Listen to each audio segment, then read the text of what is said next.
Bonjour, c'est Erwan de Solarétique.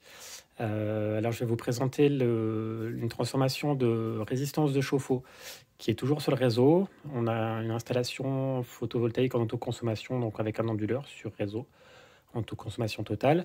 Et donc là, du coup, pour que le chauffe-eau ne consomme pas trop et soit bien adapté à la production des panneaux, donc j'ai modifié la résistance, comme je l'avais expliqué un petit peu théoriquement la dernière fois. Donc là, je vais vous montrer. Voilà, je vais ouvrir le cache. Donc on a alors partie connexion électrique. Plutôt que d'avoir une seule, normalement, une seule alimentation avec un fil. Donc vous voyez qu'il y a trois prises connectées, R1, R2, R3, qui sont reliées tout simplement donc sur un. Donc là, on a un thermostat qui était fait pour le triphasé.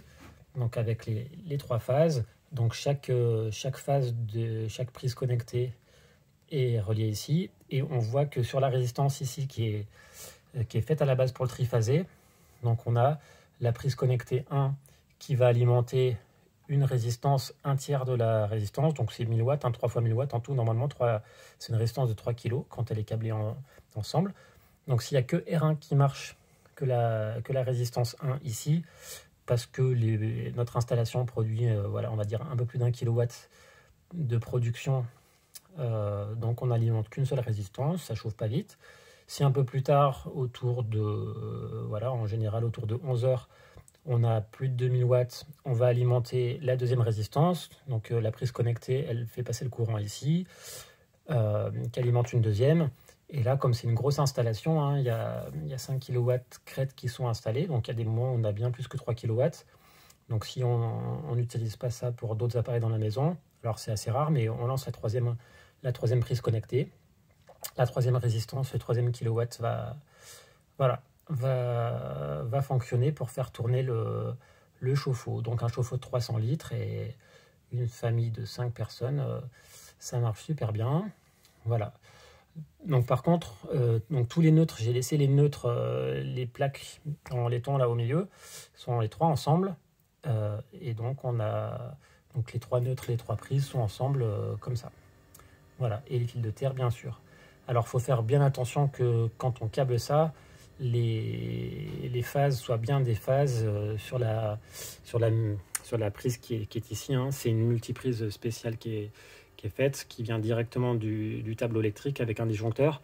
Donc il faut que la section des câbles soit bien dimensionnée et puis qu'il n'y ait pas que ce soit des raccords qui soient bien faits. Et donc voilà, tous les neutres ensemble du début à la fin, parce que si sur la prise ici, pardon, sur la résistance, on a mélangé des phases et des neutres, ça ne va pas le faire du tout.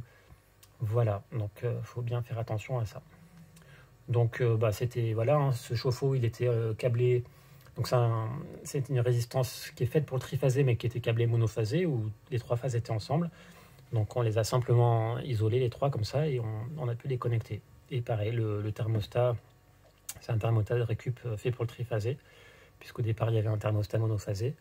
Et donc, voilà, on fonctionne comme ça avec de la récup, et on adapte notre chauffe-eau électrique classique sans besoin de routeur pour qu'il consomme uniquement ce qu'on produit et qu'il n'y ait pas...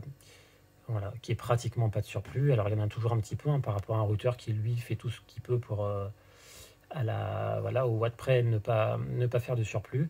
Ici on a un petit peu de surplus, des fois quand il y a un nuage on a un petit peu de consommation du réseau, mais vraiment sinon c'est quelque chose de tout à fait optimal. Voilà le système vu en vrai câblé. À bientôt. Salut.